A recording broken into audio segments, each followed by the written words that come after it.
السلام علیکم بچوں.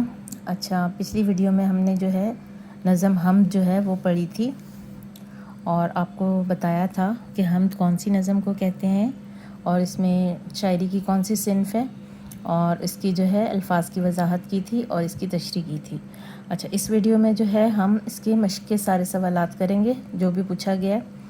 تو چلیں اسٹارٹ کرتے ہیں. اس میں پہلا سوال ہے، سوالوں کے جواب ہیں جس میں الف کیا ہے؟ شاعر نے خود کو بندہ نافرما کیوں کہا ہے؟ کیوں کہا ہے بندہ نافرما؟ کیونکہ وہ اپنے آپ کو نافرمان اس لیے کہہ رہا ہے کہ کہیں نہ کہیں انسان سے جو ہے اللہ تعالیٰ کی جانے انجانے میں نافرمانی کی کوئی نہ کوئی حرکت ہو جاتی ہے. وہ اللہ کے حقوق مکمل طور پہ ادا نہیں کر پاتا، تو اس لیے اس نے اپنے آپ کو بندہ نافرما کہا ہے کہ میں ایک نافرمان بندہ ہوں لیکن میں اپنے رب کے حضور حمد سرا ہوں. ٹھیک ہے، بندہ نافرما اسی لیے کہا ہے کہ میں اس کے حقوق مکمل طور پہ ادا نہیں کر پاتا. کس کے؟ اللہ تعالیٰ کے. اس لیے اس نے اپنے آپ کو بندہ نافرما کہا ہے. بے ہے، کیا بندہ اللہ کا حق ادا کر سکتا ہے؟ جی، بندہ اللہ کا حق ادا کرنے کی کوشش تو کرتا ہے لیکن مکمل طور پہ حق ادا نہیں کر پاتا. کیوں؟ کیونکہ اللہ کا حق مکمل طور پہ ادا کرنا تو بہت ہی مشکل ہے، لیکن بہت ہی اللہ کے مومن بندے جو ہوتے ہیں، جو ایمان کی بہت اعلیٰ سطح پر ہوتے ہیں، تو وہ اللہ کا حق جو ہے وہ ادا کر لیتے ہیں یا کرنے کی کوشش کرتے ہیں.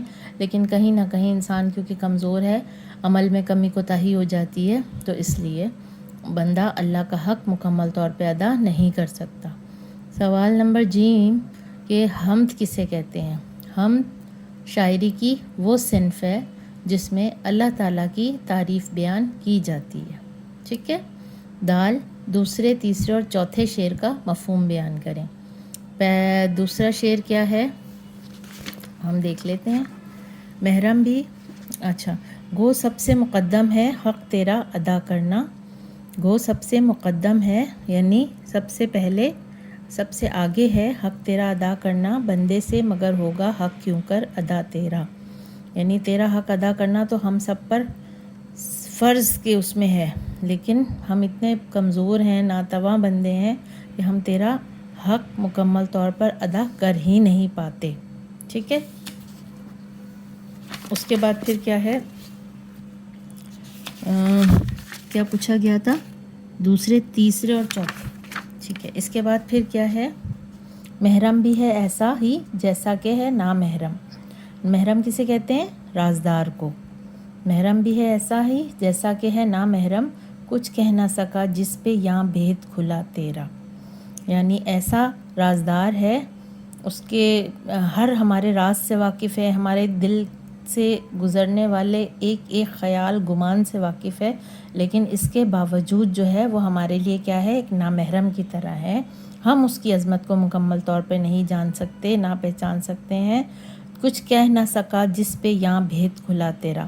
یعنی اللہ کی عظمت کو جو پہچان گیا اپنی انتہائی ریاضت، عبادت، اس کے باوجود جب اللہ کی معرفت کو پہچان گیا لیکن وہ بیان نہ کر سکا، بیان نہیں کر سکا، کیونکہ اللہ کی معرفت کو، اللہ کی بڑائی کو، اللہ کی عظمت کو پہچان جانا اور اس کو پھر بیان کرنا جو ہے وہ بہت ہی مشکل ہے.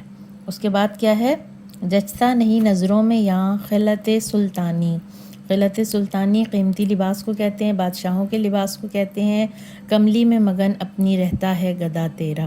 گدا کہتے ہیں فقیر کو، کملی کہتے ہیں اس کی جو بوسیدہ سا لباس ہوتا ہے. تو کہتے ہیں کہ جس پہ اللہ کی عظمت کا ادراک ہو جائے، جو اللہ کی عظمت کو پہچان جائے، تو پھر دنیا کی کوئی قیمتی سے قیمتی چیز اس کی نظروں میں نہیں جچتی. اور ایسا انسان، مثال کملی یا گدا سے دی گئی ہے، تو ایسا انسان کیسا ہوتا ہے؟ بہت ہی عاجز قسم کا انسان ہوتا ہے، بہت ہی ڈاؤن ٹو ارتھ ہوتا ہے، اور وہ اپنے ایک سادے لباس میں ہی خوش رہتا ہے، مگن رہتا ہے. ٹھیک ہے. امید ہے اس وضاحت کے بعد آپ کو جو ہے کافی حد تک اس کی سمجھ میں آئی ہوگی.